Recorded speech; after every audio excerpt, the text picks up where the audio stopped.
Thunderbolt 4 versus Thunderbolt 3. What are the similarities and what are the differences? The first thing we need to do is to define Thunderbolt. What is Thunderbolt? And what are the differences in Thunderbolt 3 versus Thunderbolt 4? And if I already have Thunderbolt 3, can I use Thunderbolt 4? Well, that all depends. That and more questions we're going to be answering. We need to take a look at the Thunderbolt requirements, comparing Thunderbolt 3 and Thunderbolt 4. We're going to take a look at the chipsets. I want to go overhead and give you just an idea of how far we've gone with Thunderbolt, going back even with Thunderbolt 2. We had the Alpine Ridge, and everything I'm going to share with you, we're going to cover this from the aspect of the manufacturer who actually started this. Intel started this for Apple, and now that the M1's coming out, I think that Intel sees the handwriting on the wall, and so they're like, hey, us PC people, we're over here. So we've gone from Thunderbolt 2, actually we went Thunderbolt 1, Thunderbolt 2, Thunderbolt 3, now Thunderbolt 4. And what I want to do is take a look at the chipsets, identify some of the information, show you what the similarities and differences are. And I got to tell you right now, in one example, Thunderbolt 4 is kind of like lipstick on a pig, but there's more to it than that because we will be able to implement it. The question is how much we're going to do and how quickly we can do it. So let's look at the chipsets. And I've also put together a bibliography of a whole lot of more information than what I'm going to share in this video. And the reason for that is so you kind of know where I'm coming from based on what's going on, where it's been, because we've had access to this now, what, about 10 years? We first had access with Thunderbolt about 5 years ago from our perspective for what we're doing when we started with the Alpine Ridge card. The Alpine Ridge was Thunderbolt 2. And a lot of people tried to use this on a machine where it might not necessarily work, on a machine that didn't have full support. We're going to get into that. And what is it going to take to make it work? And then GIGABYTE came out with the Titan Ridge Thunderbolt 3. And the GIGABYTE Titan Ridge Thunderbolt 3 did some amazing things that made it easy. The advantage of the Titan Ridge, which is Thunderbolt 3, versus the Alpine Ridge, was the ability to, on a machine that didn't fully support it, so you had partial support, was to be able to keep the card alive. And for those that know what I'm talking about, the header that connects on the Thunderbolt card, and I'll go overhead in a few minutes and I'll pull one of these cards out. We'll take a look at that. But there's a 5-pin header. So with GIGABYTE, we had a 5-pin header. ASUS then had a 5-pin header. ASUS then came out with a 10-pin header. So there's a cable that'll go from a 5-pin to a 10-pin because the 10-pin was redundant. Okay, now we've taken this next step where we've gone from Alpine Ridge to 2 revisions of Titan Ridge. And the second revision of Titan Ridge is about increasing the power, so it goes up to 100 wattage. And there's 3 things that Thunderbolt does. We'll get into that in a minute too. But the purpose and intent of this that I want to share with you is that as we have gone from Alpine Ridge to Titan Ridge, and the Titan Ridge has been the key to the success of getting Thunderbolt working on a lot of machines right now that it wouldn't work, was the ability on that 5-pin header to keep that card alive and to take, as the question comes up, okay, I have an ASUS motherboard. I want to put a GIGABYTE Titan Ridge Thunderbolt 3 card on my ASUS motherboard that has a Thunderbolt 3 header. Will it work? If it's the 5-pin header, yes. If it's the 10-pin header, yes. Now, GIGABYTE has maintained that 5-pin header throughout, from the Alpine Ridge to the Titan Ridge, which was really helpful. And you had a cable that came with the card that was double-ended. So if the configuration plug was a different 5-pin, because there's 2 different ones, that one cable would work on either one. Okay, then when ASUS went to the 10-pin, which was a little bit confusing, and I got comments about that. For those of you that are not annoyed with what Intel is doing, man, I tell you, if you're not by now, you will be after this, because it's frustrating. Because as we've gone from a 5-pin to a 10-pin, and both of those will work, we've now gone, and I didn't realize this till a few months ago, and I'm like, what's up with that? What's the deal on the new? And I'll show you some links. I'll put all this up. Anything I don't show you will be a part of the description. You can go in and find this stuff, and I'll have some links that'll take you to Amazon to see what's available for purchase. But the Alpine Ridge card is still available for sale. The Titan Ridge card from GIGABYTE, all still available for sale. So now we have 2 different cards that have come out from ASUS. One, a Thunderbolt 3 that is a Titan Ridge that is available for sale that uses the 10-pin header. And then they have the new, and it specifies the chipsets for the motherboards that it's going to work with. And then ASUS has now come out with a new card for Thunderbolt 3 separate from the Thunderbolt 4 card, that uses what they call a 14-1, which is a 13-pin header. So they're going to call it 14-1.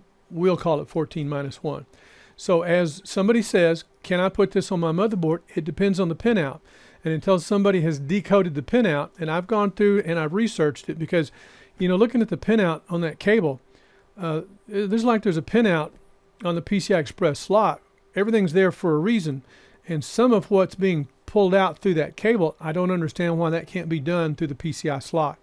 What I will say, there are 4 articles that I'm going to share with you, 1 from AnandTech, 2 from PC World, and 1 on Reddit, that pretty much sums all this information up, that I think explains it very succinctly. And I'm going to start with the article on AnandTech that was done back in 2020. Here we are right now. This is April, so we're going into May of 2021. And the reason we're doing this now, we finally have chipsets that support Thunderbolt 4. We finally have a way to utilize Thunderbolt 4. And ASUS has announced a Thunderbolt 4 add-in card.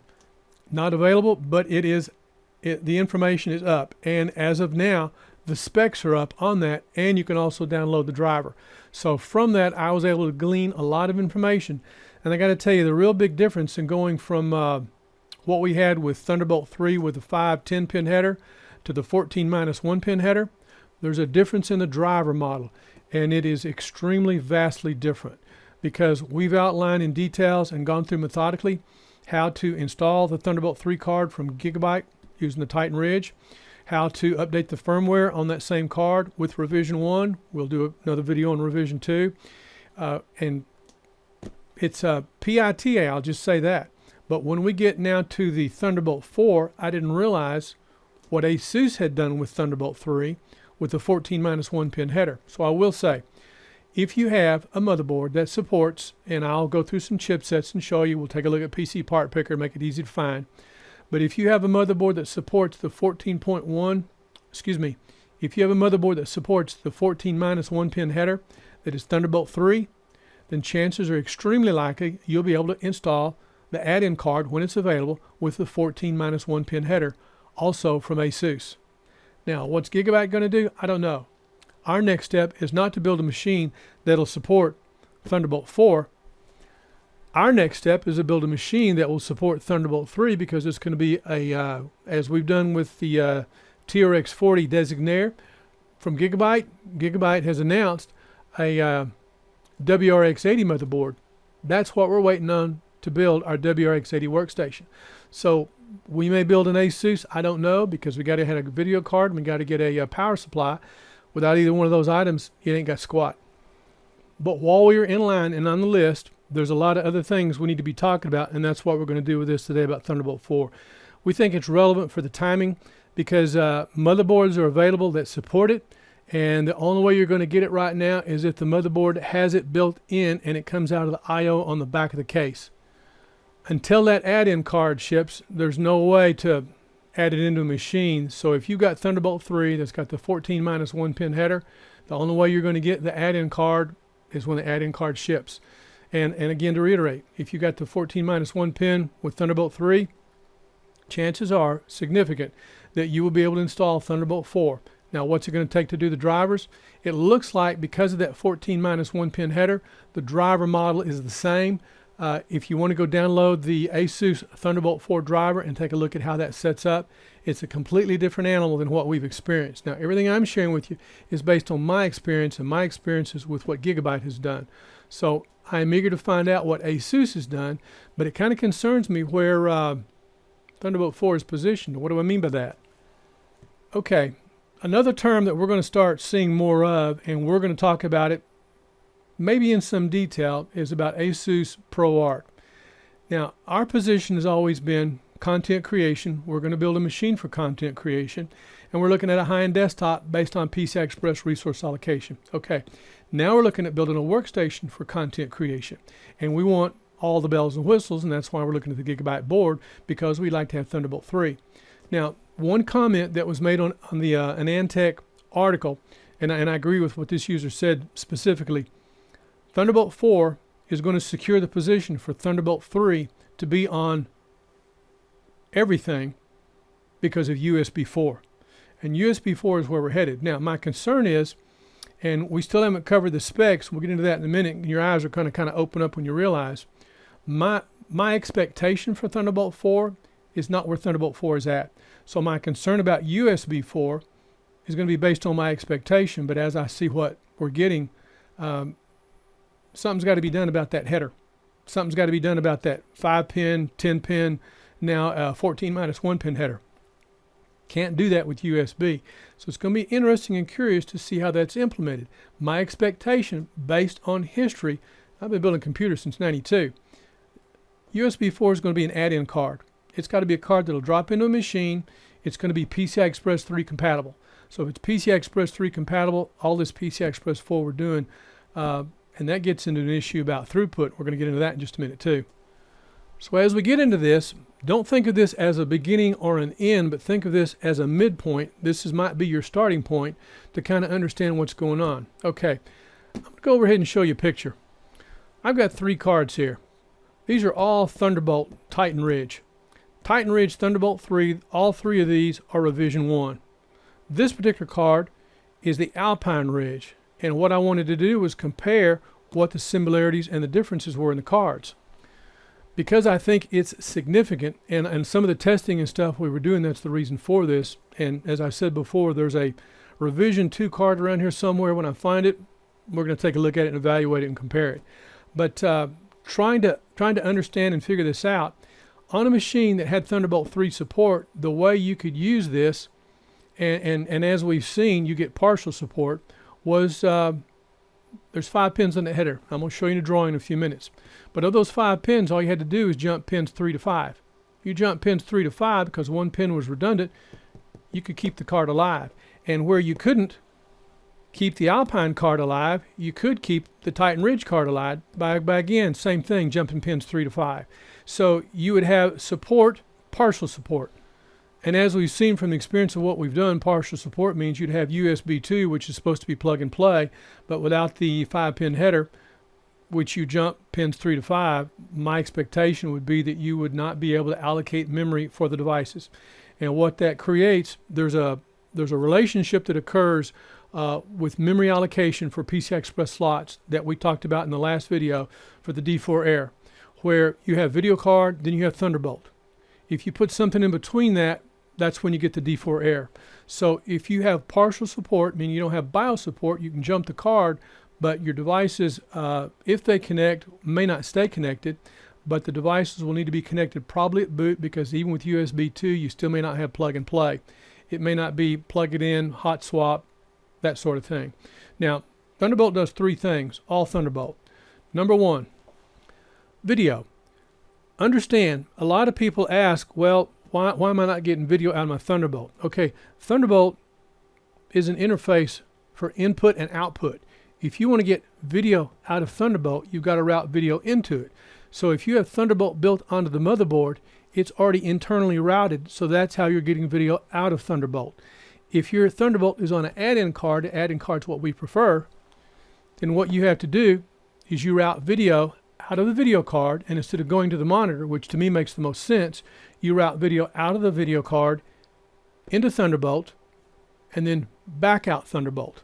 So that's why you have too many DisplayPort connectors. Too many DisplayPort connectors to route video in, and then you have your 2 Thunderbolt 3 ports, which are USB-C. And the biggest thing to take away from all this is probably the fact the one common denominator is going to be USB-C.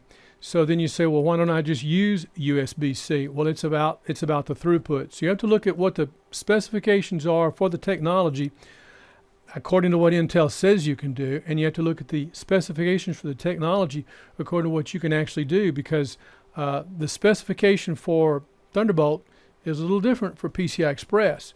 And remember, Thunderbolt 3 and Thunderbolt 4, the commonality, they both are PCI Express 3.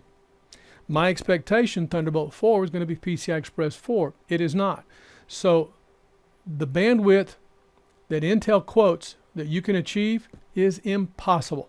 And I'll put up a number to show you that, and it kind of makes you blow your mind. I've got an outline I'm working from. I had to, because there's so much information. You have to dive into this, and you have to zoom out and zoom back in and zoom back out and say, wait a minute. as I'm looking trying to figure this out, am I going to do this? Yes, you can, but my question is, how do we do this and at what point? Because getting back to what I said about the motherboards with a high-end desktop and a workstation, something we've had a problem with on motherboards for quite a long time that ASUS is now addressing, and I appreciate that, is they're looking at content creation, which is, you know, something been overlooked for a long time. As always, someone says, okay, I want to build a computer. So my first question is, what are you going to do? If it's content creation, because that's what we do, and that's why you come to us, what you're looking at is a gaming machine. You say, okay, I don't like all those lights. I agree with you. I hear that. I'm in the same boat. ASUS has addressed the ProArt technology as ProArt for content creation, because ProArt is like a desktop management environment application scenario that lets you manage resources almost like you would on a workstation, which is a different technology to manage. And I don't want to get any more into that, just to say that we're going to be looking at ProArt. We'll probably start with an ASUS monitor because, you know, again, if you're looking for content creation, you're looking at color management. So that's the direction we're coming from.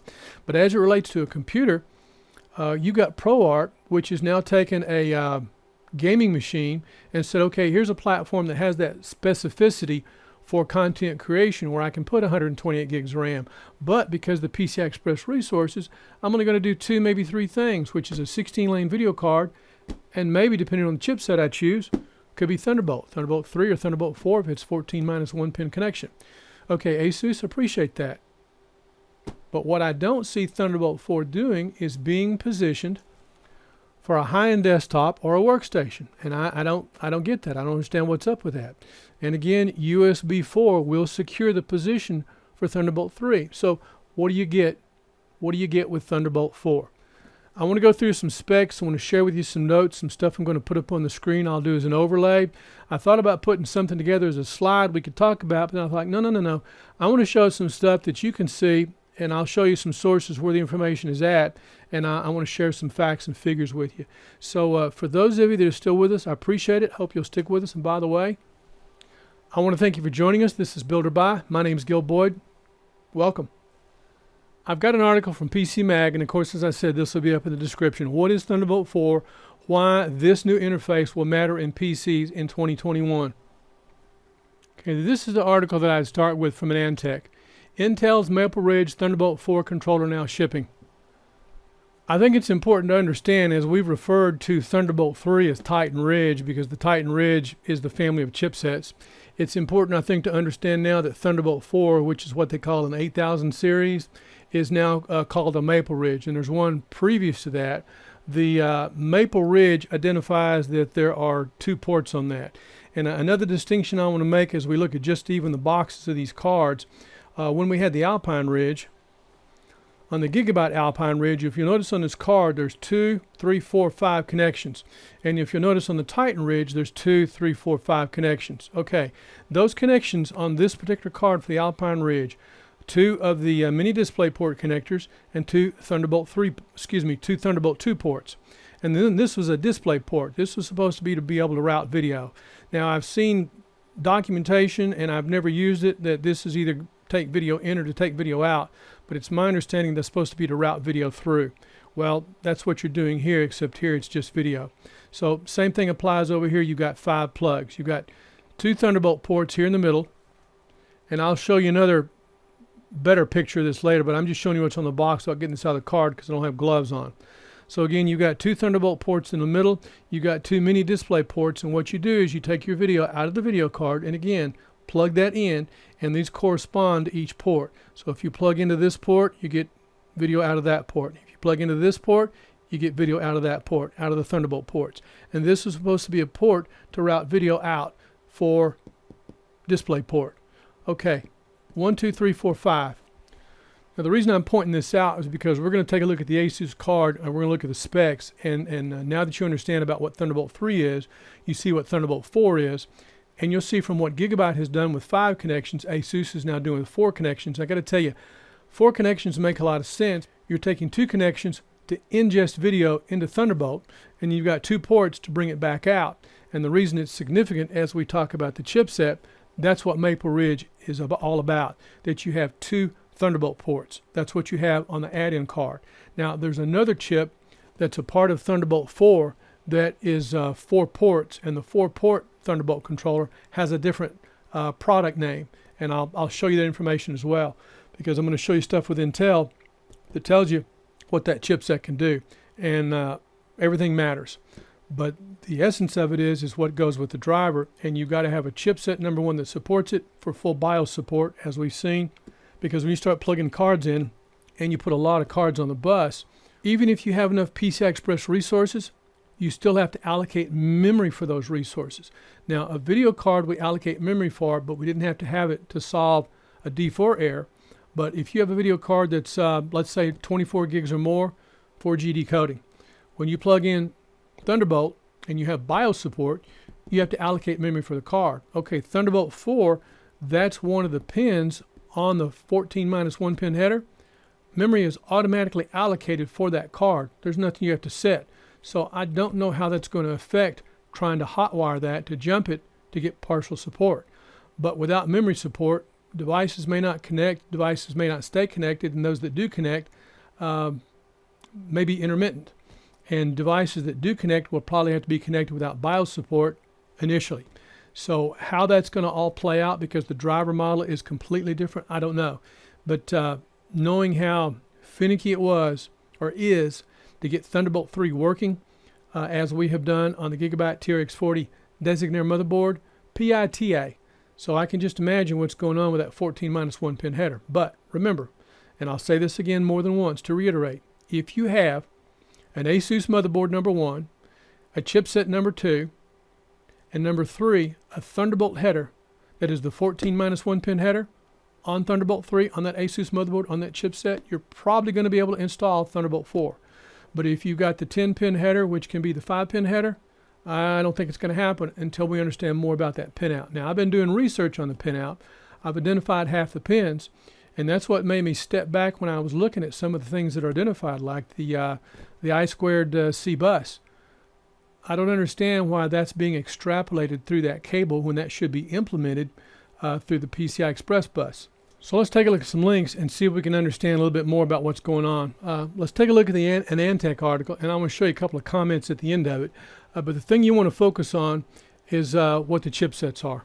Now, this is Intel's Maple Ridge. It's a JHL 8540. I've got some notes because I can't keep all this in my head. And what I want us to focus on, okay, Thunderbolt bandwidth throughput, 4 PCI Express lanes data delivery. Question, how does Thunderbolt 3 achieve 40 gigabits over Thunderbolt 3 when PCI Express 3.0 by 4 is only capable of 30.781 gigabit? Intel marketing. Thunderbolt 4 is going to have the same issue, 40 gigabit. How does it get 40 gigabit over PCI Express 3.0 when it's only 4 lanes? And those 4 lanes are only capable of 30 gigabits. Remember, PCI Express, 1, 2, 3, 4. So Thunderbolt, to be able to connect a Thunderbolt card, requires 4 PCI Express lanes. When you hook up one NVMe drive, it also requires 4 PCI Express lanes. So whatever you connect through this, I don't care how much stuff you put on here, that's 4 PCI Express lanes. So how you allocate resources, it's still 4 PCI Express lanes, whether you go 4, 4, 4, and 4, which is a 16-lane slot, not just mechanically, but electrically. When you put Thunderbolt 4 on a motherboard, irregardless of the slot it goes in, it's using 4 lanes. So if you allocate 4 lanes for that, of the 3 things that Thunderbolt can do, 1 is video, which has to be routed through it. Number 2 is data. That's the only one to me that makes sense.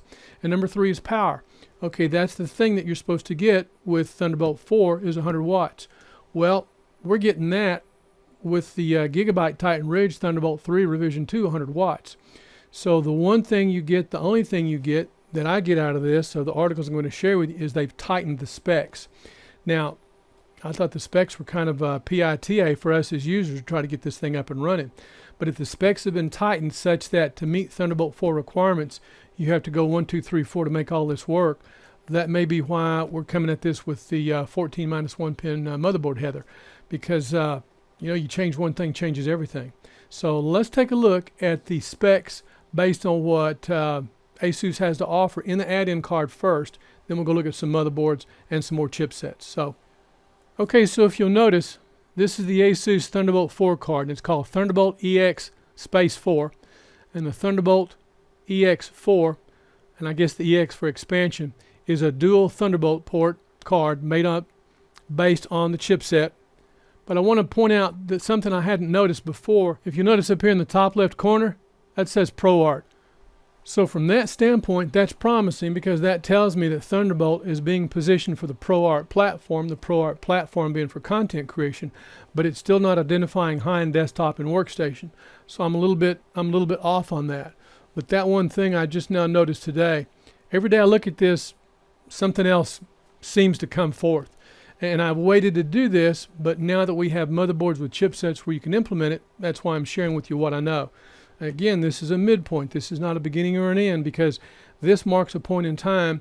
And before I had said there was no place that had this card listed, there is one place that has this card listed, and it's the Asus web store, and I'll put up a link on that. I've signed up for it. When I can get my hands on one of the cards, we'll start monkeying with it, and if I come up with anything good, I'll tell you. If I don't come up with anything good, I'll tell you what I find out when I find out. So as we look at this, the differences and the similarities, what I want to point out, if you look at the card, and these are just the drawings on the website, but that's a 4-lane slot, and on this edge connector, these are USB-C connections, but you'll notice the lightning mark, they're Thunderbolt. There are only 4 connections on the edge of this. 2 Thunderbolt ports and 2 mini display ports, and those are mini display port in, and of course that's Thunderbolt out. Now the cables that come with this, the USB 2 header, what I find more significant, and if you notice there's one power tap. At the time when this was announced, the reason I'm pointing out one power tap, okay, GIGABYTE had 2 power taps. And I believe the documentation could have been from the press release where Asus said there was going to be an additional power taps, which meant 3 power taps. As we were looking at power taps for the TRX 40 and then looking at the WRX 80, I'm thinking, okay, we've got to have 13, 14, 15 power taps. Okay, on the New Maple Ridge, there's not 3 power taps, which means if you add 2, you add 1, so that's 3. There's not even 2. 2 is what we have on the Titan Ridge card, Revision 1 and Revision 2. There's 1 power tap. So we've gone from 2 power taps to get 100 watts down to 1 power tap to get 100 watts. So I'm just saying. And again, of the 3 things that we're supposed to be able to do with Thunderbolt, there's only one that I'm a fan of, and that's data delivery. If I'm going to hook up an audio interface, and we still have a video to do about 2 audio interfaces to do a comparison, one versus the other one. We're going to get to that. There's so much going on, but I thought this was relevant right now. And again, to reiterate, one of the comments on AnandTech on the article, if you look at the bottom, that's one of the things that Thunderbolt 4 is going to do, is secure the spot for Thunderbolt 3. Now, another question is, okay, I get kind of a little bit about what's going on with this as far as relates to Intel. Okay, what about how this relates to AMD? Can AMD do this? Yes, and it's being done right now. And I'm going to show you a motherboard that's got it. So there will be support for this. But again, we don't have support for Thunderbolt 4 on high-end desktop or workstation. And that's what I find the consternation that to me is a little bit annoying. So if I'm going to build a content creation machine, I'm going to call what they're calling the ProArt series more of an entry-level machine. Why do I say that? Based on resource allocation. Everything we've done with the X399, the TRX 40, and what we're talking about with the WRX 80 has been about resource allocation, where we've had 2 16-lane slots, 2 8-lane slots, and now we go to 7 16-lane slots. That's significant, because when you start adding stuff like this in, you have to decide what you want to go with. So people ask me, what's a machine going to cost? Round numbers, $2,500. And I'll show you some stuff where we can look at a spec. We go through the blah, blah, blah. We'll pick up a motherboard that's $500. We'll pick up a processor that's $500. Those 2 elements, that's $1,000. And you still got to add all the other stuff, power supply, memory, everything else, because the computer's always been RAM, motherboard, and processor. But now we got to have a video card, and we got to have a power supply. So as we dictate that power supply, what dictates what we need is going to be the video card we put in there. In other words, you put an RTX 3090, you got to have 750 watts. 750 watt power supply just for the video card means I need a 1,000 watt power supply for the computer. It is what it is. So my point, if I'm building a ProArt machine that's going to be what I call an entry-level content creation machine, I'm putting $2,500 in that, and that's all I can do. Now, you can read what the vendors say, because it's like they want you to look here, but what I'm telling you is I want you to look here and look at the facts, look at the resources. Because if I put $2,500 in this ProArt machine, which we're going to be talking more about, starting with monitors, pretty cool technology, but once I build it, can I upgrade it? Well, that's an interesting question in and of itself. You can go to 128 gigs of RAM. You'll have a video card that's a 16 lane, and you're going to have three 16 lane slots mechanically. You're going to have one 8-lane slot electrically. You're going to have one 16 lane slot for the video card, and you're going to have a third slot that will give you 4 lanes, but by default, based on the chipset I'm going to show you, based on resource allocation, is going to have 2 lanes because of the shared resources. To get the other 2 lanes to have that to be a 4-lane slot, you got to turn something else off to get those 4 lanes on that one slot. Okay, that 16-lane slot for the video card, as soon as you plug something into that second 16-lane slot that's only 8 lanes, the video card then drops down to 8 lanes. So you got 2 8-lane slots and one supposed to be 4-lane slot, which says you can't use a couple of SATA ports, or it might be you can't use an M.2. I don't know. It depends on how they allocate the resources. So what I'm saying is, do you want to build a brand new computer that's neutered? In other words, you build it and that's it? Or do you want to build a machine that you can grow with? Now, the reason I say vendors say look over here versus looking over here, a vendor wants you to build a machine that you're going to upgrade in about 2 years. The kind of machine we advocate is a machine you're going to upgrade, and a lot of you are now coming out of the woods are saying, I'm at my 10-year point, what do I do? And that's the machines we focus on. Not a machine that's going to last a couple of years, but a machine that you can upgrade and grow with that's going to last maybe 8 to 10 years. So we go from a TRX 40 to a WRX 80, and you have to decide. This is kind of like the, and we haven't done the video on this yet, but we're going to, about putting in a capture card in one of these computers. This is the kind of computer I would put a capture card in. If you want to build a computer to do some of this kind of stuff, that'd be a good place for a capture card. I wouldn't put a capture card in a, I mean you can, but based on resource allocation, there's better things to use with those slots.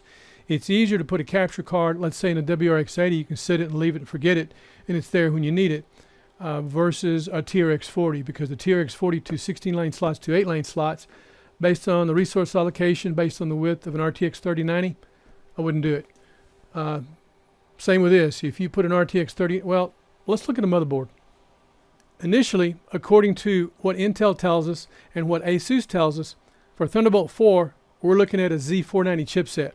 Now, once I've shown you this and a couple of motherboards that we'll take a look at PC Part Picker, we'll then go back through this and look at a motherboard specific to AMD that supports this.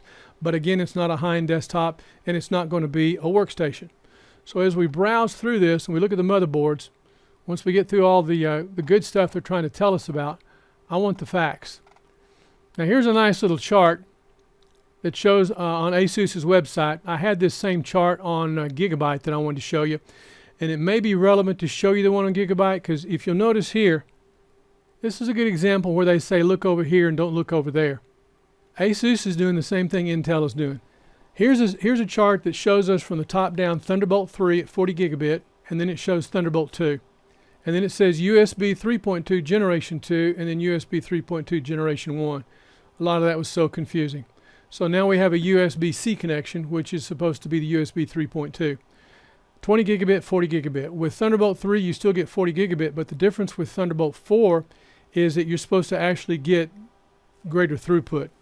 And the article with Antec will detail that, highlight it, and feature it. Okay, we're going to take a look now at some Thunderbolt 4 motherboards based on this card. I'm going to scroll down, and I'll go back in a few minutes and show you some comparisons on speed and chips. But if you'll notice, this goes for 100 watt for the quick charging. But again, I wouldn't do power through Thunderbolt, and I wouldn't do video through Thunderbolt. I just plug in the video direct. To me, the only one that makes sense is data connectivity.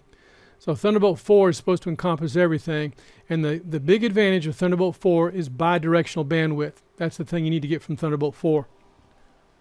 But remember, you're not actually getting 40 gigabit. Remember that. Thunderbolt can only deliver 30.781 gigabits. So you have to remember that whenever you see 40 gigabits. But in the past, Thunderbolt 3 only gave, I believe it was about 16 gigabits. You weren't actually getting 40 gigabits. So now you're going to get both ways. Thunderbolt 3. but it'll max out at 30 gigabits because there's overhead you have to account for. And all these specs the vendors talk about, they're looking at burst mode. They're not looking at actual throughput. So, you know, it is what it is. Lipstick on a pig, as I said. So 40 gigabit, 100 watts for charging. And it's going to be, Thunderbolt 4 will be USB 4 spec compliant. So in other words, when USB 4 comes out, Thunderbolt 4 will be able to handle whatever USB 4 is going on. And USB 4 is backwards compatible because I know it's confusing. I'm trying. But Thunderbolt 4, even though it's going to be backwards compatible for Thunderbolt 3, USB 4 is also backwards compatible for Thunderbolt 3. So what do you gain with Thunderbolt 4? Besides a lot of hassle and headache, it's supposed to be the throughput, bidirectional bandwidth, but not 40 gigabit. Most they can do is about 30, just a hair under 31 gigabit. Remember that. The thing the vendors want us to focus on, and I'll put this chart up again, this is on the Thunderbolt EX4 site. Thunderbolt 4 is going to be 40 gigabits, which is what Thunderbolt 3 does, but it's going to be both ways. And USB 4 is supposed to go to 20 gigabit with an optional 40 gigabit, and USB-C is supposed to be able to do 20 gigabit. So it is what it is. Daisy chain up to 5 devices. Yeah, good luck with that. I want to say now, and I'm going to cut to the chase, as this relates to monitors. Other things we're going to look at as we talk about monitors for content creation, number 1, 2, and 3 are not anything to do with Thunderbolt. If Thunderbolt happens to be in the mix, so be it.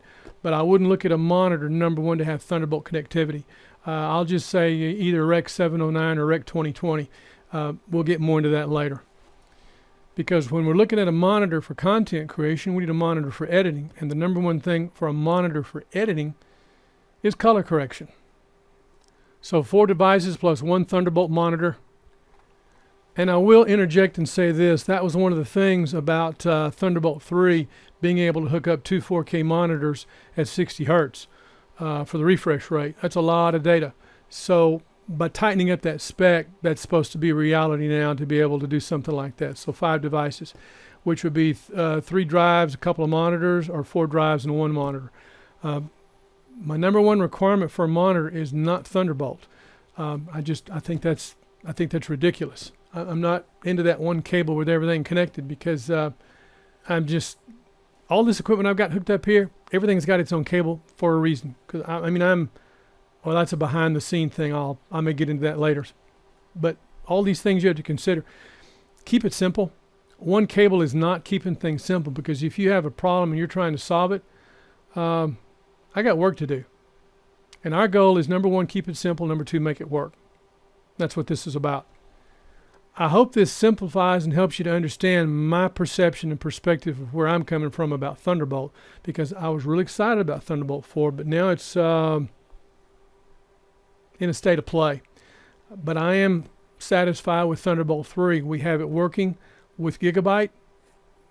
We should be able to have it working with ASUS. And I'm eager to build on an ASUS machine with Thunderbolt support, but our next machine is going to be a workstation. That's the plan. And there's no point in getting those 3 key items until we have those 2 essential items. And what are they? Power supply, video card. And I got some stuff we're going to talk to you more about the, I got to tell you this right quick while I'm thinking of it. I've been doing some inquiries with NVIDIA, and I'm going to have some information for you about the A5000 and the A6000. Gives me goosebumps talking about it, but I'm going to save that for later. So, something to look forward to. We're going to take a look at the tech specs. So 2 USB-C ports, up to 40 gigabits for device connectivity both ways. And there it is, 1 6-pin power tap, which, okay, the USB 2 header and the Thunderbolt header. And what they don't tell you, that Thunderbolt header is the 14-1 pin. Now the interface, this is essential, is PCI Express 3.0 by 4. I got to say, of the articles we've looked at, the one from Antec from a year ago wraps things up really well. So this is the chart I wanted to share with you on PCMag. There'll be a link up to this. And this is about Thunderbolt 1 to 4, the basics. Thunderbolt 1, 2, 3, and 4, the year it was introduced, the throughput, and the connection type. And the distinction with Thunderbolt 3 and Thunderbolt 4, they both share a 40 gigabit connection. Where they differ is in that cable that connects to the motherboard, whether it's a 5-pin or the 10-pin, and there is a cable available to get from 5 to 10. But then you have the 14-1 pin on a Thunderbolt 3. And if your motherboard supports that Thunderbolt 3 connection with a 14-1 pin header, then chances are extremely likely you'll be able to install Thunderbolt 4 because you have that same 14-1 pin header. But if you have the other two, to reiterate that, the chances are slim that you're going to be able to support it. Now, the nice thing I like about this PCMag article when they say what's the difference? Yes, both offer support for 10 gigabit networking. The significant advantages are the tightening of the specs. Thunderbolt 4 doubles the minimum video and data requirements of Thunderbolt 3. Thunderbolt 4 will support sending a video signal to 2 displays or to one 8K display. So that could be significant if you need an 8K display, especially if you're doing something with Blackmagic Cinema camera. And Thunderbolt 3 was only required to support one 4K display. And here's the significance, I think, as far as data throughput. Thunderbolt 3 is required to support only a 16 gigabit data rate via PCI Express 4. Thunderbolt 4 is going to double that requirement to 32 gigabits. Well, good luck with that. The most they're going to get is just a hair under 31 gigabits. So they're going to finally push the limits. The reason I'm pointing some of this out is so you know specifically, you know what I know and you see what I see. And when the vendor says something, you're going to have to kind of read between the lines. Like when ASUS says, well, or Intel says, well, this chipset was specifically designed for that. Understand where they're coming from, that it was easy for them to do because Thunderbolt 4 is still PCI Express 3, so it's easy to put it on PCI Express 3. And it's going through the chipset, more than likely. Now with the other thing not mentioned here, but the big thing with Thunderbolt has always been about security. Folks, say I've got access to a laptop. I'm not going to sit there and dilly-dally around trying to get access to get into that computer through Thunderbolt. I'll just turn that sucker over, pop the lid, pop the drive out, and I've got the data. So this whole thing about security with Thunderbolt, I guess it goes over my head. I don't get it. It's kind of like passwords on the operating system. If I can crack it, that means somebody else can crack it, so why bother? You got to physically maintain control of that asset. That's why I don't like wireless connections. I like a hardwired connection. So if I'm worried about security on Thunderbolt, I got bigger issues I need to deal with. If I have physical access to that computer, I've got physical access, period. I don't know, it is what it is. I'm just sharing with you what I know in my perception and my perspective. But for those that want to do it, there may come a time where we build a computer that's not a high-end desktop or a workstation so that we can do Thunderbolt 4. I'm not opposed to it because I charge a fee to build a computer. If one of you guys comes to me and says, I want to build a computer, I'm going to say, okay. I charge $1,500. I have 3 different prices I give. I charge so much an hour, I have a 2-hour minimum. And if somebody wants access to me for 30 days, okay, here's a fee I charge. But if I'm going to build a computer, I'm going to charge $1,500. Would you rather spend $1,500 for me to build you something that does Thunderbolt 4? Or would you rather spend $1,500 for me to build you something that's based on the TRX 40 or WRX 80? I'm just saying. I'm okay with any one of those. But whatever we build, whatever I have the opportunity to build, I will encourage you to go one direction versus the other based on my perspective of what I know. But, change one thing changes everything. If you've got to have Thunderbolt 4, then I'm all in.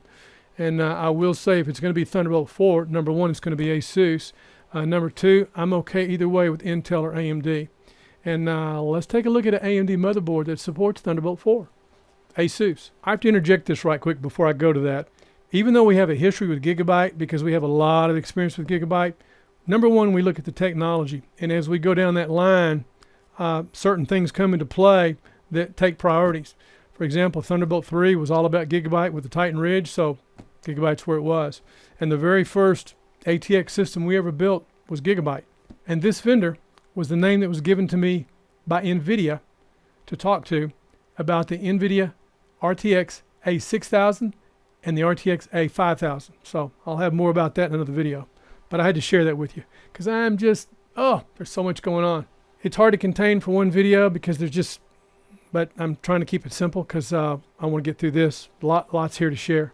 So the added bandwidth will be a good use for anyone who regularly transfers gigantic files. It's funny when we started this thing about, and I'm going to get to the motherboard. When we started this thing about content creation, we were doing a lot of stuff with Blu-rays. And because of YouTube and some of the stuff that I want to show you that I can't, and I may do that from a website later, I'll just say a program called Make MKV and leave it at that. And those of you know what I'm talking about. We used to do a whole lot of that. And that's kind of what I've got to be careful drawing that line with 4K about capturing and streaming. And it is a fine line. So my experience doing that helped me for then doing content creation, where like now we're shooting a video and everything we're still doing is 1080, but we're ramping up, we're getting prepared for 4K. But to change the infrastructure of everything I've got set up for 4K, it's a big deal. So I'll prepare and share what I can as I think it relates, because this is all about content creation. So being able to transfer large files, that's the promise of Thunderbolt. That's what we're looking forward to.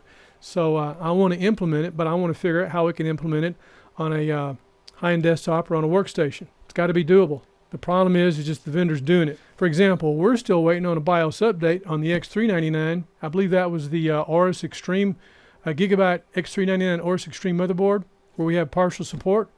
Holding my breath, still waiting for a BIOS update for that motherboard.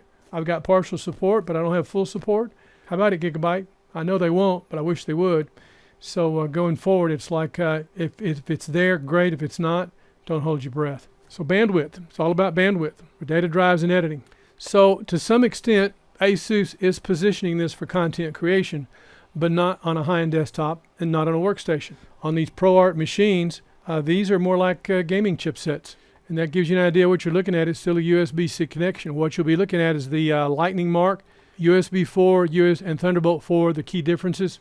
And looking at what you get with Thunderbolt 4 versus USB 4, 20 gigabit versus 40 gigabit, which is actually going to only be 30 gigabit. So when you see that 40 gigabit, just be mindful. So when people start trying to plug in two 4K displays for 60 hertz, and that says 32 gigabit required, good luck with that. You're pushing the limit, and you're only going to get those two monitors, period. What they're not allowing for is throughput. They're talking connectivity. So if you say, well, I'm looking at a monitor and I'm doing something, because some of us like to multitask, and by the way, Windows is not a multitask operating system. We'll deal with that in another video later.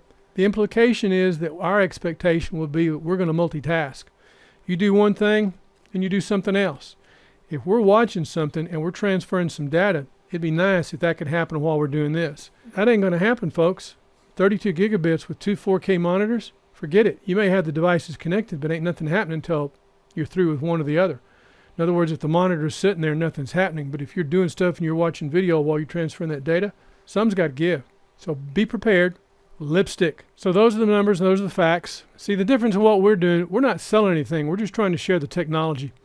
And all these now are supposed to have in common is a USB-C connection, all the way down to USB 2. Well, you know, that brings up an interesting point, because another question that I was asked that doesn't relate to this video but still pertains to this is somebody asked about our Windows RAID video and how long did it take to install Windows. Well, the issue is with the drive. And my question is, can I get a drive that has a USB-C connection that has a connection faster than 200 megabyte based on, and it has to be USB 2 or USB 3. Can I do that with a USB-C? I have not found a device faster than 200 megabyte unless I can build, and remember it has to be 32 gigs or less. So can I build something, and this is just one of those things to see how fast we can install Windows, because remember, it's a 32-bit operating system before we get to a 64-bit. Can I build something of the capacity that will work in a 32-bit environment that can still work in a 64-bit environment? Meaning, can I create something on USB-C that is fast, but that supports FAT32, which is 32 gigs or less? I'm working on that, because for the Windows RAID to install any faster, it's not about the device it's going to, it's about the device it's coming from. And the device we're coming from, that's the bottleneck. So I've still got that question to answer, but I'm putting together the parts to the puzzle. And where I'm at right now, have you ever tried to look up an NVMe drive that's 16 gigs or 32 gigs? Yeah, the only thing that fits that profile would be an Optane drive. An Optane is designed to be used as a hybrid drive. So I'm going to have to try one and see, but that's the only way to speed that up, is I've got to have faster memory to extrapolate from. The other issue is if I just copy the files to the hard drive, but then that means the drive has to be formatted, or if I create a bill of materials and do an image. It's all about keeping it simple and doing a simple install, and that's where I'm coming from. So I'm telling you about these connectors, and of all the things that are in a state of play, how do we simplify it so that we can do a faster install of Windows? And could we do that from Thunderbolt 3 or Thunderbolt 4? Okay, to do that, we're going to have native chipset support, which means from BIOS at boot, which I'm curious to see if we can implement. And for that, I think it will be crucial to have BIOS support for that integration, so that device, so that the controller is seen at boot, those drives will, those files will load and then install. So I'm going to pursue that. I haven't, but it's something I'm working on so that I can answer that question. It's not just a simple, how fast did you install Windows on that RAID? Well, it doesn't install any faster on a RAID as it does on a single NVMe drive. The question is, how fast can I extrapolate that off of a USB drive? Remember, we've gone from CD drives to USB drives. And my question is, can I install Windows from a Thunderbolt drive? I'll let you know and I'll keep you posted. And if anybody's done it, we'd love to hear about it. So they think we're going to all go to these connections, which means we're all going to ditch our existing thumb drives. Yeah, right. I've got USB 2 drives that are probably 10 years old that still work. And I've got some USB 3 drives that are 3 years old that died on me. So if it works, I'll keep using it to do what I do with it. And I'm always acquiring new drives to do special things, drivers, Windows installs, especially after I've had to do a slipstream. And we have a video up on that. So the big deal is about security, but I want to go to the bottom of this AnandTech article, and I'll share the other two with you in a minute. 2 comments on here that I think pretty much say it. Our Seneca had a real good comment here. Intel won't have a Thunderbolt 4 PCI Express 4 controller for at least another year or maybe 2. Okay, this was done back in December of 2020, and we now see that's coming out, so I agree with him. Back then I thought it would have been a while. And then he said, the best comment I've had here at the bottom of this article on Ars Technica, Intel won't have a Thunderbolt 4 PCI Express 4 controller for at least another year, maybe 2. And I agree with him, and he's spot on, because this is December of 2020, and now here we are in April of 2021. So we have chipset support on some motherboards. I've shown you one on Intel. We're going to take a look at one at AMD in a minute. But I wanted to point this out because I think what he said was very important. In the meantime, I think the first controller actually capable of more than 32 gigabits, and remember, we're only talking 30 gigabits throughput, that's the best you can achieve, would be AS Media or Renesas. Okay, historically, for those of you that remember the problem we've had with USB 2 and USB 3, there was 2 different versions of USB 2, low speed, high speed. That's kind of what we're going to see with some of this stuff, low speed, high speed again. But we had with USB 3 some problems with the AMD chipsets. This goes back 7-10 years ago on the 990FX chipset. Those chipsets, same thing Intel's trying to do right now, that says you can connect all this stuff, but in reality you couldn't get throughput on that stuff. And what would happen with the 990FX chipset, that was designed for burst mode, where you plug in a drive, you transfer data, you remove it. Burst mode. But if you plugged in something that needed to stream because you had to have a steady, constant data throughput, it would disconnect and say, whoa, I can't do that. You'd have to literally reboot the computer to get the chipset back, plug the device back in, everything worked. And as soon as you started the data stream again, it would disconnect. Very, very frustrating. Now AMD is going through that same cycle again with USB 3. So this time around, they're listening, they're paying attention, and they claim they're going to do that with a firmware update. Well, you know, you take resources from one thing to give it to something else, you got to give something up to gain something. So I wonder how they're allocating resources to make that work. But the reason I say this, historically in the past, if you wanted to get throughput on USB 3, you didn't want an AS Media chipset. You wanted the Renesas. The Renesas was the NEC chipset. You can read up on that, hear all about it.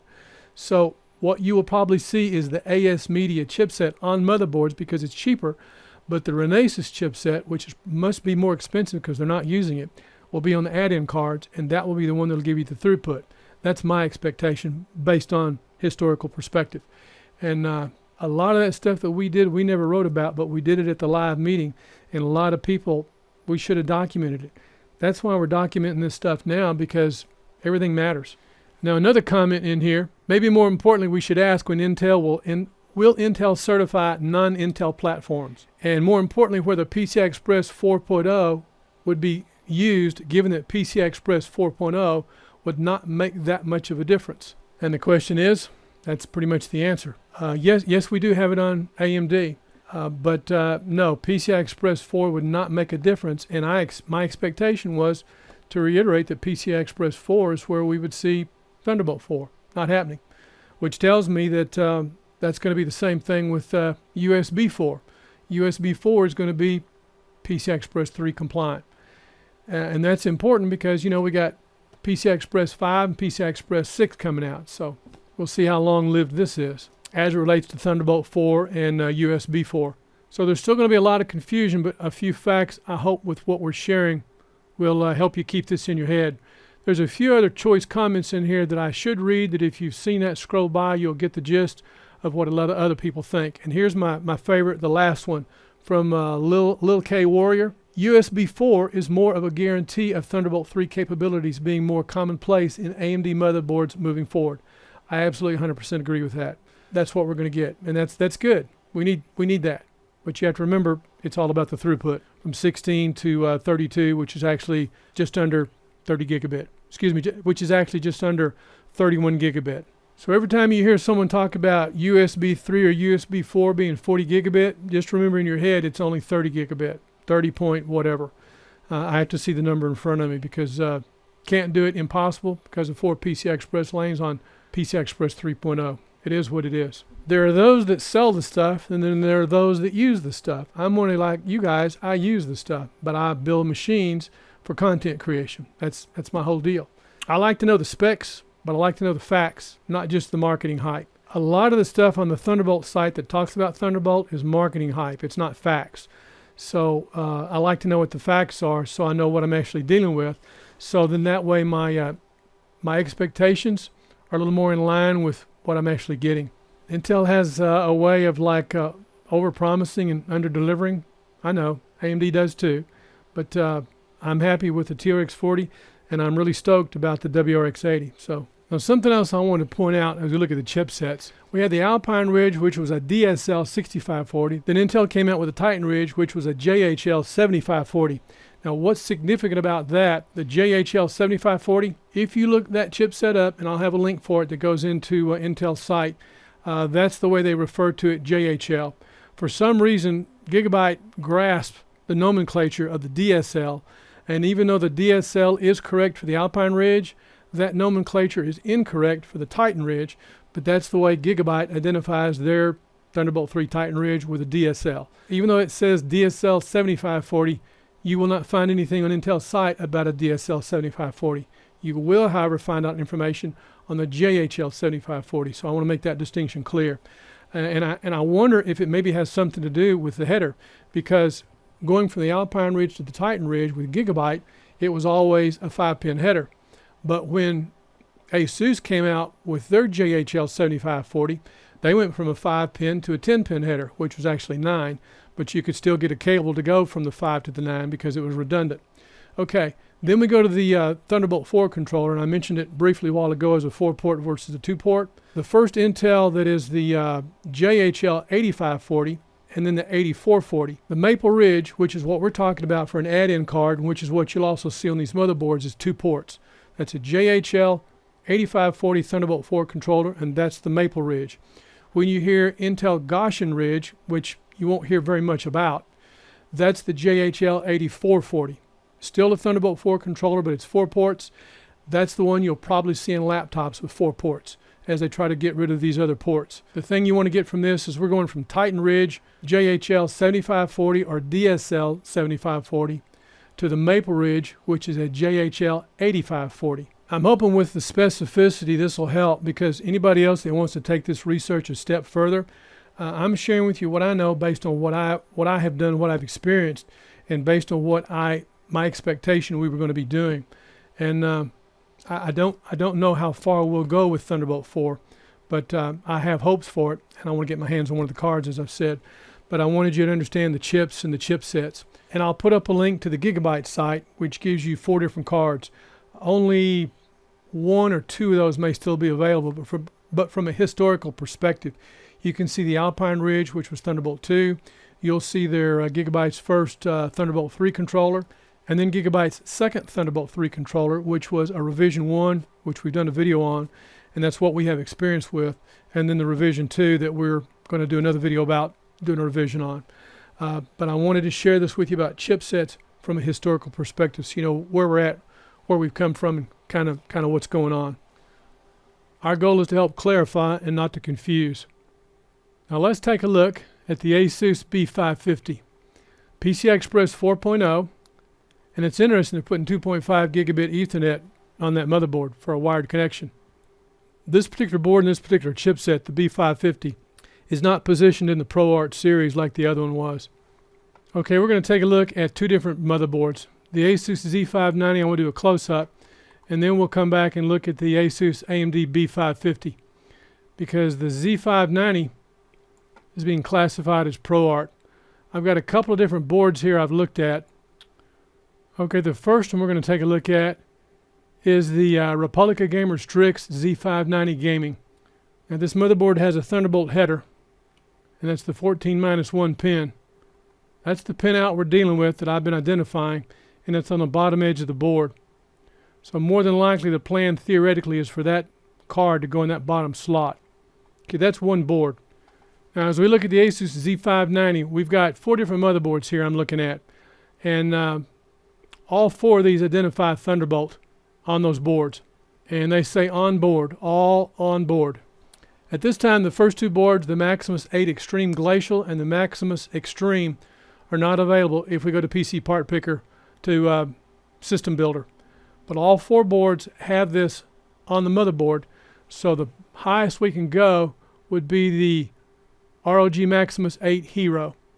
And if we took a look at that particular board to learn about the specs, and I'll have all this information up listed. Whenever you guys ask me a question about what something supports, what I have to know is the chipset.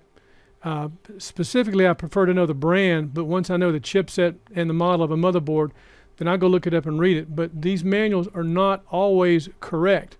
For example, what we've seen with certain features in the past, there might be a revision 1 and revision 2, specifically for Thunderbolt 3.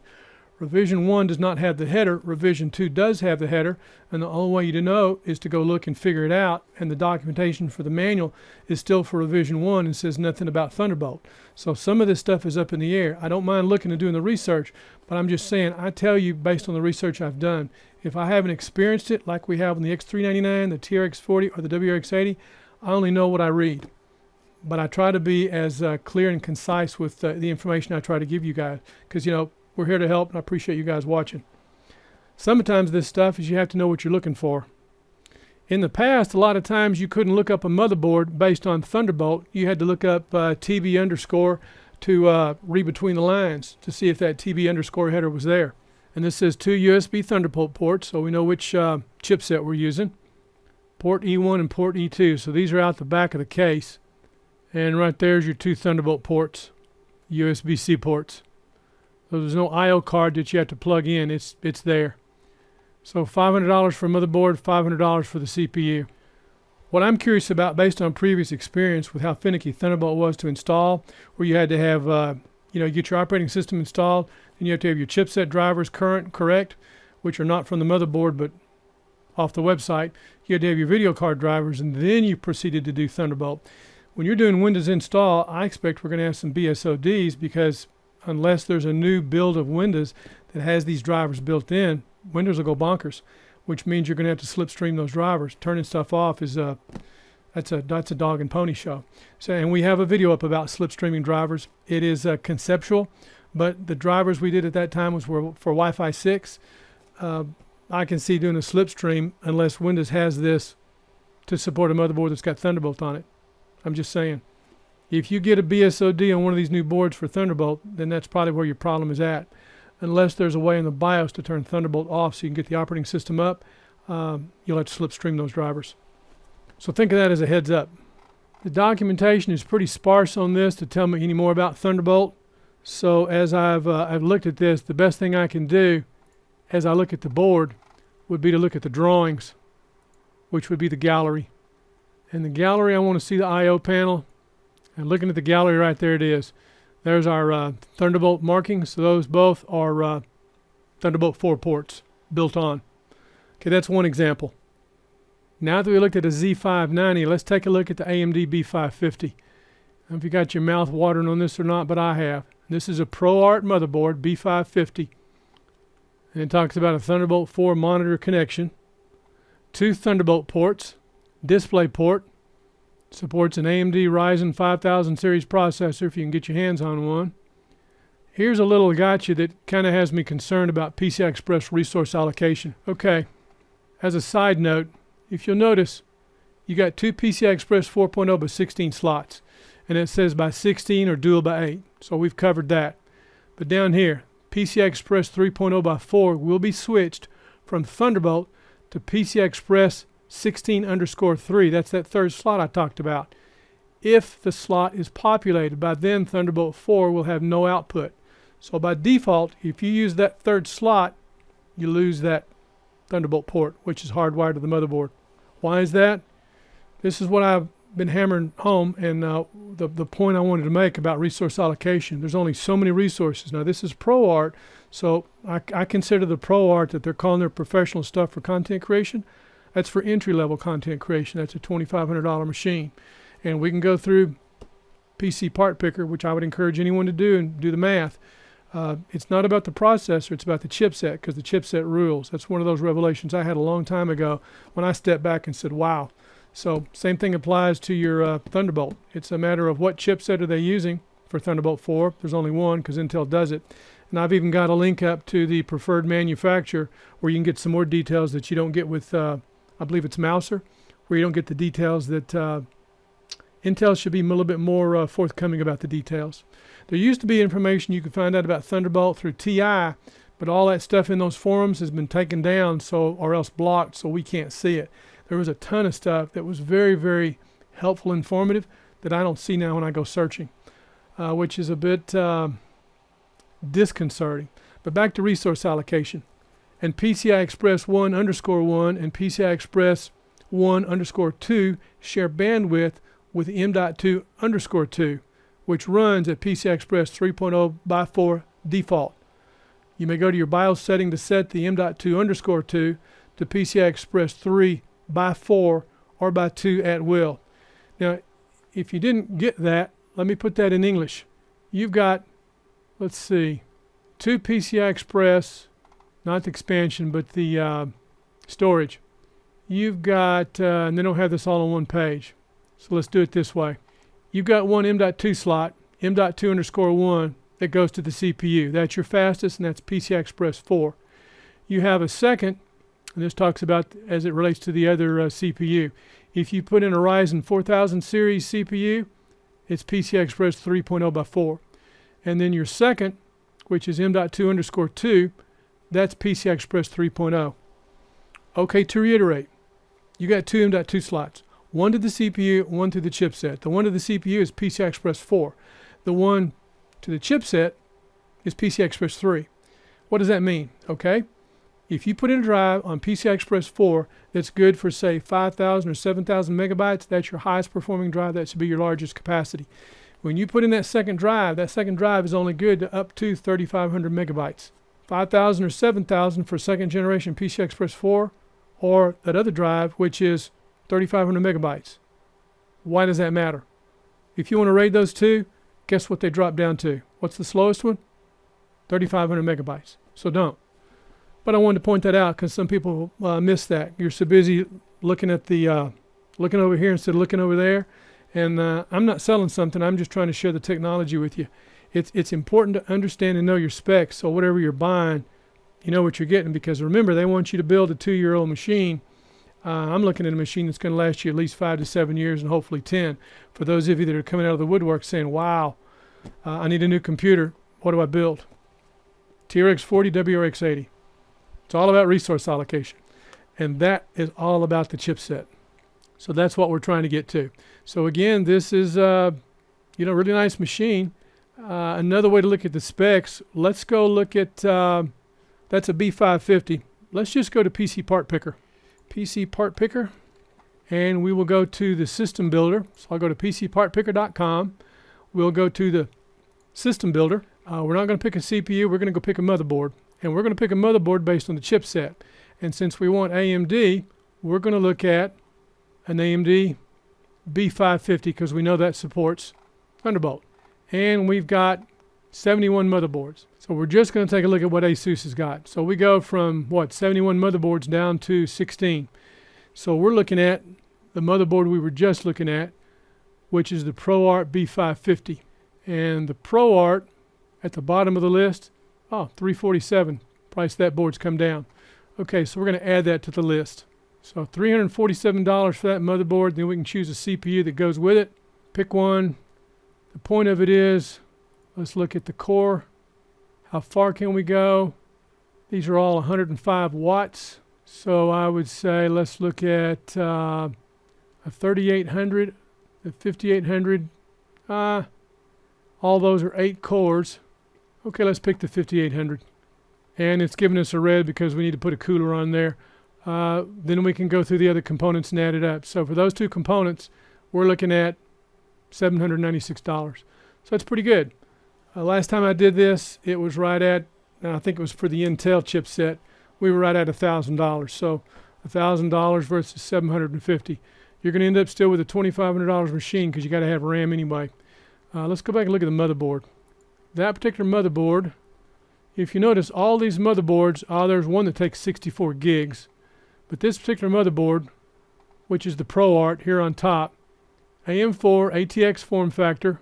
Now that one that does 64 gigs is Mini ITX. So if you need Mini ITX, you can still get performance. But 64 gigs. So 128 gigs, we'll max it out. DDR4, not bad. A lot of other people are buying a less expensive board. And we can go and look at the example of what it is and what it's not. But if I were building just based on what I know, I'd go with that ProArt B550 Creator. And if you'll notice, that's the only ProArt board on the list. So for those of us that are saying, hey, how about content creation? That I would call ASUS's foray into content creation to see how well that does. If they sell enough of those, of which they've only got one listed, then I would expect they'd come out with more. But the rest of them are all gaming motherboards. So if I want AMD support, there it is. Not on the add-in card, but on the motherboard. So we've shown that we've got Thunderbolt support on Intel, and we've shown we've got Thunderbolt support on AMD based on ASUS. You have to choose your technology wisely. And I think the most important thing to take away from this is that Thunderbolt header is not universal. There's a 5-pin, there's a 10-pin, there's a cable that'll change that. Then for some reason, and I'll put up a link to the Thunderbolt 3 card from ASUS, ASUS decided that that Thunderbolt 3 header needed to be a 14-1 pin header. I don't get that. And they've done the same thing on their add-in card to get to Thunderbolt 4. So this is not an everything beginning or end. This is just where we are right now. And I've got a ton more information to share, but I've got like probably 60 links worth of stuff and documentation that I've read through. Even though I'm the one doing this, I wanted to share with you what I know. And again, all this documentation will be in the video because our goal is to keep it simple and make it work. So if we want Thunderbolt 3, we're set. If we want Thunderbolt 4, and this is about what's the difference in Thunderbolt 4 versus Thunderbolt 3. So of 4 articles, there's one more that I haven't shared with you on Reddit that I want to share with some comments that are just spot on. In fact, before I share that with you, the one place that has this card listed, that has the ASUS Thunderbolt 4 card listed, is ASUS themselves. Okay, here's a link into the ASUS store that the only link I could find anyone that has the ASUS Thunderbolt 4 card listed. When we can find a link into some of the other sites like Amazon, we'll get that up. But this is it. This tells you what it is. And if you log into the account, first of all, create an account, log into it, where it says add to cart, as of yesterday, you could not add that to the cart. All you could do is be notified. So I'm on the list to be notified, but this says that card is now available. 24 hours ago, it was not. So things are changing quickly. Anybody who wants to get one of the cards, that's where it's listed. So the next thing I want to show you is this article into Reddit. And this article, this particular page that we'll put a link up to on Reddit, this was written about a month ago. And this is from Karate Kid 430. The gentleman knows what he's talking about, and I agree with what he says. Surprisingly, ASUS is the first out of the gate this time, despite being a long time, perhaps a year behind GIGABYTE for Titan Ridge. Yeah, GIGABYTE was all over Titan Ridge. It was amazing. And as he says, if he can get his hands on it, he's going to see if he can get any functionality from an unsupported system. That's exciting to hear that, and I hope he does. And based on what I've just seen, looks like the card is now available. 24 hours ago, it was not. So good things are yet to come, but there's more here I want to share with you. And remember that Karate Kid 430. At the time, a month ago, there were no documents about the product on that board, which they are now. You can download the driver as well as you can download the documentation. I won't get into it. Talks about the power delivery. But as you read what Karate Kid has said, and the gentleman right above him, God Made Me Do It, talks about the bandwidth. How do you get 40 gigabit with PCI Express 3.0 on a by 4 slot, 4 lanes, when PCI Express 3 has a maximum theoretical bandwidth of 31.52 gigabit. Depending on whose numbers you read, it's either 31.52 or the number I quoted, which was 30.781 gigabit. So we're splitting hairs. 30.781 gigabit versus 31.52. So we're pretty close. Depends on how you measure it.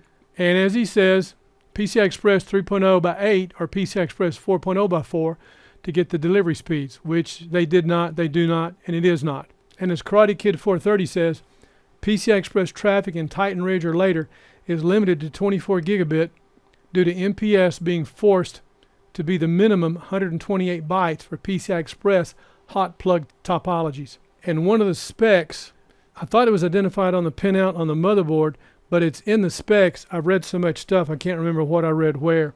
But that 128 bytes is still relevant on Thunderbolt 4. That's still the bottleneck.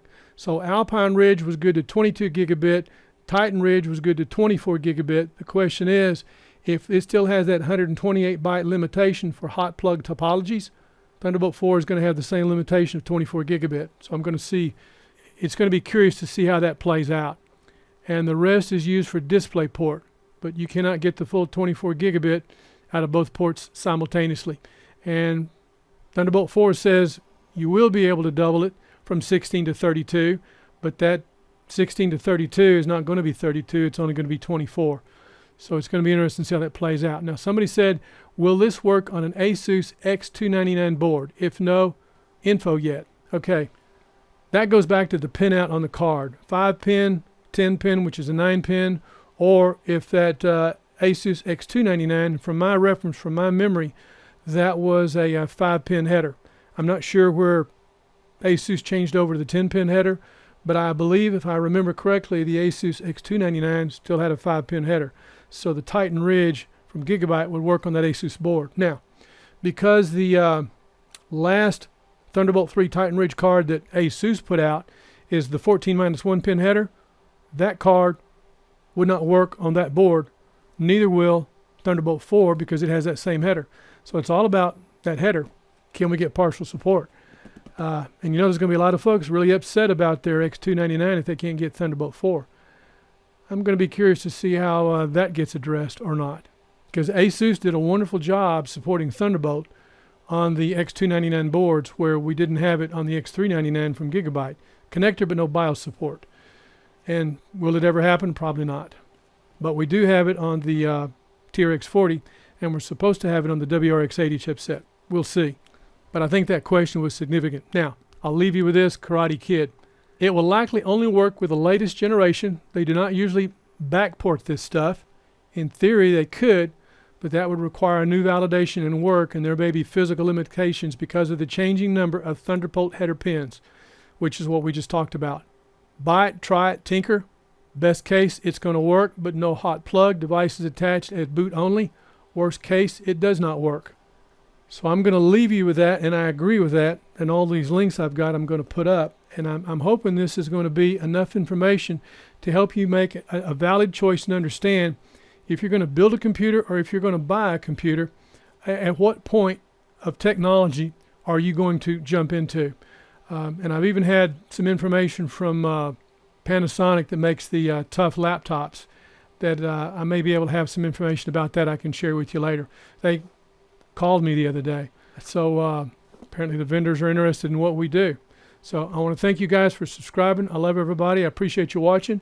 And we are, what's the next video going to be? Aha, this is going to be exciting. Okay, now that we kind of set with Thunderbolt 4 and we're not finished with Thunderbolt 3, the next thing we got to do, which is really important for the timeline, this is April. We're going to be doing Adobe Render Optimal build specs. Some of the technology that's coming out in the new Adobe software, I've shared some of that with some of you through messages for those that have been keeping up with those messages. And I got to say, I want to thank one of our subscribers who sent me a link to a video from Puget Systems where they did an interview with Adobe. So this next video is going to be based on that video, which was an interview with Adobe about those specs as we extrapolate that information and give us something to work with. So I want to thank you guys for watching. On to the next video.